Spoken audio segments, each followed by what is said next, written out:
Hoxe estamos a celebrar o 10º aniversario da Declaración dos Camiños do Norte como Patrimonio da Humanidade.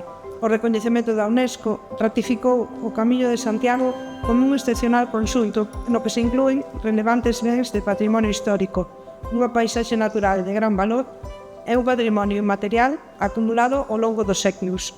Un lugar de encontro que favoreceu un continuo diálogo cultural entre as persoas que o percorren e os povos que atravesan. Que mejor sitio para celebrar ese aniversario que en Ribadeo, a entrada del Camino Norte en Galicia.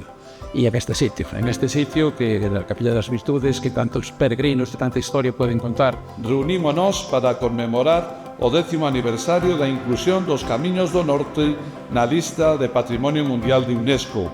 Non só esa declaración para o itinerario, senón todos os monumentos que están á beira do camiño. Este santuario tamén é patrimonio da humanidade. Non nos damos conta no entorno que vivimos e non nos damos conta moitas veces que somos patrimonio da humanidade e naino pon en valor.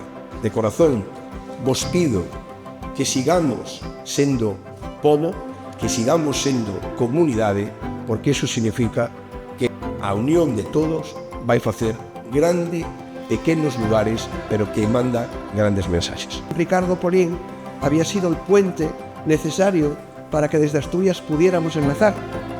Ricardo convocó una reunión donde se acabó certificando lo de camino primitivo, porque el Camino de Santiago es una gran parte de su vida, porque nos ha hecho vivirlo. La Academia ha considerado que Ricardo Polín reúne todos los requisitos para pertenecer al mismo. Esta mañá, cando viña a este acto tan fermoso que lles agradezo, todos vostedes, as autoridades, os veciños daqui da Ponte, volveume a lembrar algo moi simple pero moi determinante.